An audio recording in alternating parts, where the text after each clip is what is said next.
Bom, este é o site www.gloria.com. Estamos recebendo como convidado o nosso diácono Valmir, né? Ele vai responder algumas perguntas que recebemos de alguns irmãos ou irmãs internautas. Neste momento eu vou preservar o nome das pessoas, tá? Para que não sejam expostas, ok? Então vamos iniciar. Boa noite, irmão Valmir. Boa noite. Recebi uma pergunta de um internauta que me diz: o que é uma oração? Bom, uma oração nada mais é do que você falar com o próprio Pai. Quando Jesus ele aspirou naquela cruz, quando ele morreu na cruz, a Bíblia fala que o véu se rasgou de cima a baixo e nós temos hoje como falar diretamente com o nosso Pai. Não precisamos mais de ninguém para interceder por nós, é somente dobrar os nossos joelhos e falar com o Pai. Oração significa falar com o Pai. E tem uma segunda pergunta, inclusive da mesma pessoa, que me pergunta assim: o que é a igreja?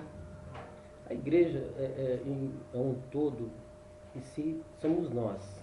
A igreja não quer dizer uma porta, não vou citar aqui os nomes, mas não quer dizer o templo onde as pessoas se reúnem, e sim cada um de nós. Nós somos a igreja na qual Jesus Cristo vai arrebatar.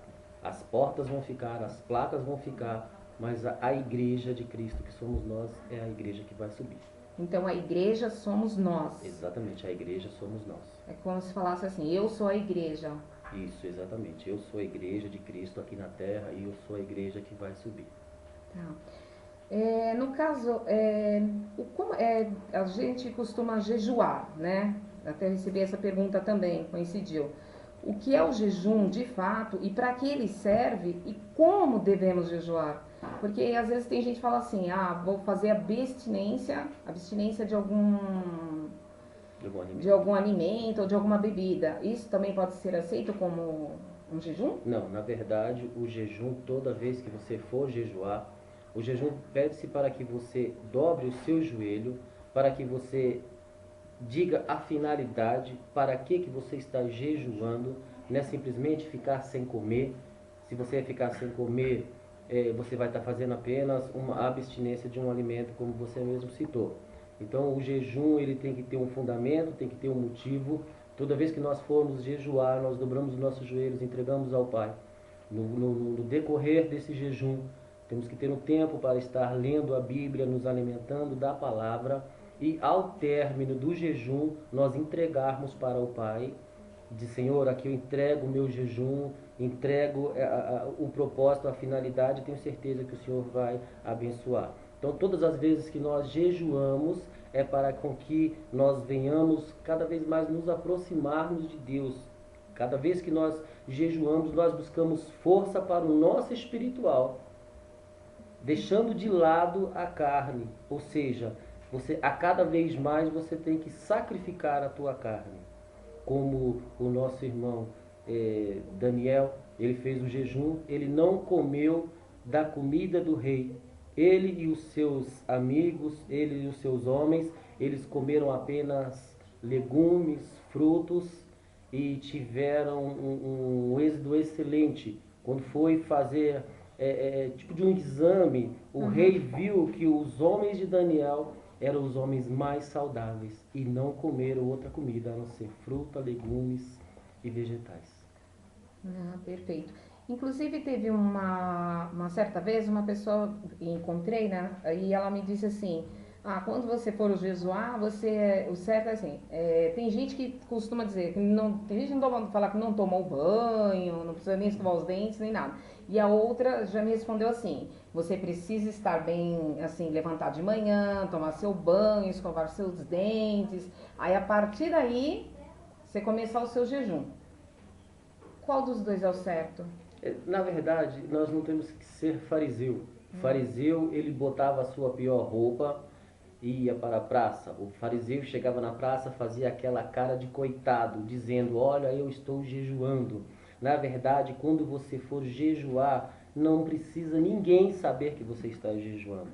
Quando acontece um propósito na igreja, vamos fazer uma campanha de jejum, todos na igreja já sabem. Mas se você for na casa de alguém e a pessoa lhe disser assim, ó, "Ei, vamos jantar, vamos almoçar, vamos comer algo", você diz, não, Deus abençoe, não precisa você estar falando, sabe, eu estou jejuando, eu estou isso, eu estou aquilo. Com relação ao escovar os dentes, isso aí já é falta de higiene. Não é verdade? Porque a partir do momento em que nós levantamos, nós temos que ter a nossa higiene pessoal. Então não tem nada a ver esse negócio de escovar o dente, não tomar banho, porque isso daí é falta de higiene. Tá certo. Maravilha. E no caso o irmão comentou, né, sobre a gente não pode ser como fariseu. E nós às vezes comentamos assim, eu vejo em alguns lugares que às vezes a pessoa sempre comenta assim, que a moda entrou dentro da igreja. Mas assim, não é correto se vestir bem para visitar a casa do Senhor? É o certo? Porque às vezes você tem que ir realmente de chinelinho, aquela coisinha, sabe assim, eu sou coitadinho. O que é o correto? Bom, Glória, o correto é você vestir-se bem. É dizer assim, olha, eu vou pegar a minha melhor roupa e eu vou cultuar a Deus. Eu vou pegar o melhor que eu tenho e vou cultuar a Deus. A moda em si, ela acaba entrando dentro da igreja. Porque Paulo diz que tudo é vaidade. E se tudo é vaidade, se nós pararmos para pensar, irmãos, nós vamos ver que, sabe, que tudo que você pensar em fazer, você já está com vaidade. Isso não quer dizer que eu me vestir bem, eu estou pecando. Eu sou vaidoso. Eu chego na frente do espelho, eu procuro a melhor gravata, eu procuro a melhor camisa, porque nós somos vaidosos. O que nós não podemos é fazer o seguinte, é entrarmos dentro da igreja e observarmos, olha a roupa do fulano, olha a roupa do ciclano, olha, aí aquilo traz uma certa inveja para nós. Mas a partir do momento que nós procuramos uma roupa bonita, para estarmos na presença do nosso Pai. Então... Agora, assim, uma pergunta até pessoal mesmo. Eu não sei se o irmão concorda. Se eu não estou bem, o irmão acha que eu deveria pregar? Se eu não estou bem comigo naquele momento, eu deveria ou não pregar? Já aconteceu casos, eu já ouvi a minha liderança mesmo. O marido está infartando no hospital e a esposa ter que pregar que Jesus cura. A esposa ter que pregar que o Senhor liberta, que o Senhor é que dá a vida, que o Senhor ressuscitou a Lázaro, e o marido no hospital tendo um infarto. No momento, nós temos que pregar a palavra de Deus, independente de como é que esteja a sua situação. Olha, aconteceu comigo várias vezes de eu ir visitar a igreja para ouvir a palavra de Deus, e naquele momento eu ser o ministro da palavra, eu ser ali o dispenseiro, o camarada que vai trazer a palavra de Deus. E aí eu digo, mas eu não estou preparado. Mas aí eu te faço a pergunta para vocês, quando é que nós estamos preparados? Quando é que nós, sabe, é hoje que eu vou pregar a palavra? Então nós estamos estar sempre aptos a pregar a palavra de Deus. Nós vamos ser o instrumento ali nós vamos ser o canal de bênção para o povo. E eu gosto muito do versículo que diz na Bíblia assim, cuida dos meus que de você eu cuido. Deus pedindo para que a gente cuide do povo dele, porque a nossa vida ele cuida. Então quer dizer assim, já fica bem claro, né? Quer dizer, não importa o estado que eu esteja, eu tenho que estar sempre preparado ou preparada para ministrar a palavra ou para falar da palavra de Deus com alguém, né? Principalmente nós obreiros. O povo, a igreja olha muito pra gente. Imagina, por exemplo, eu estou ali sentado no púlpito, de repente o pastor olha para mim e diz, irmão Valmir, você vai trazer a palavra hoje. E eu digo, mas eu não estou preparado, eu não tenho nada, eu estou vazio. Então nós obreiros, nós temos que ter sempre uma palavra, sempre estar buscando, lendo. Eu vejo a palavra de Deus como um alimento para a minha vida. Eu faço uma pergunta para você, Glória. Eu digo, você lembra o que você comeu semana passada? Lembro. Você lembra? Uhum. Então, tem muita gente que não se lembra.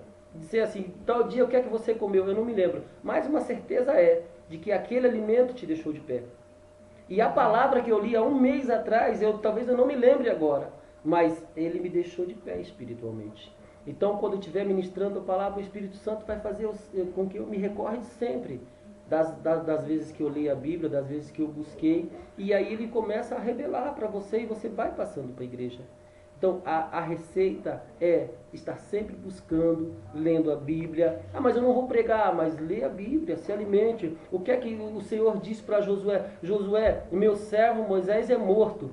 Levanta-te agora e passa este Jordão. E disse para ele, olha, não te aparte deste livro. Medite nele de dia e de noite para que tu vais bem. Até a gente conhece até o livro como espada. Isso, exatamente, a Ou espada. espada, né? Exatamente, a palavra de Deus nós temos como uma espada, né? Que é a arma do crente, né? A palavra de Deus, ela é uma arma pra gente mesmo. Entendi. Muito interessante. Então, e concluindo dentro dessa pergunta, até teve mais uma que até a gente acaba sendo até quase que a resposta do que o irmão já trouxe. Que é onde chega assim: o que devemos esperar e como devemos receber uma mensagem da verdadeira palavra do Senhor Jesus? O que devemos esperar. Quando nós entramos dentro da igreja, eu espero principalmente que Deus fale comigo. Esse foi o meu intuito de eu entrar dentro da igreja. Eu estou esperando o quê? Deus falar comigo. Agora, de que maneira receber? Eu tenho que colocar no meu coração de que toda palavra que sai do altar do Senhor é alimento para a minha vida. Então eu tenho que estar recebendo toda aquela palavra que sai do altar para o Senhor. Vírgula. Tem palavras que às vezes não é para mim. Tem até um irmão abençoado que congrega comigo lá, eu não vou dizer o nome dele por questão de ética, e ele disse assim para mim: Valmir, não é todas as vezes que a gente entra na igreja que Deus fala com a gente. Porque se Deus falar todos os dias comigo, amanhã quando ele for falar, quando ele não for falar, eu vou ficar indignado com Deus. Isso é uma dúvida que eu tinha também. Entendeu? Deus falou sempre comigo. E hoje não falou, por quê? Ele acaba ficando indignado. E eu peguei aquilo que o irmãozinho falou e eu digo, é verdade. Então, eu tenho que absorver a palavra de Deus quando eu sinto que ela é para mim. Agora, tem pessoas que já dizem assim, nossa, que palavra, fulano devia estar aqui. Não sei se vocês já ouviram Sim. isso. Inclusive, eu confesso que eu já até pensei isso. Nossa, essa palavra seria bom para fulano. É correto esse pensamento? Não, em primeiro lugar, nosso Deus não é um Deus de mandar recado. Nossa. Não é verdade? É verdade. Se eu estou na igreja, aí eu digo assim, olha irmão, tem uma palavra que era para você, isso é recado. Então o Espírito Santo, ele é o organizador da igreja. É ele quem reúne o povo, é ele quem faz a liturgia do culto, ou seja, aquela palavra era para aquelas pessoas que estavam ali, sim.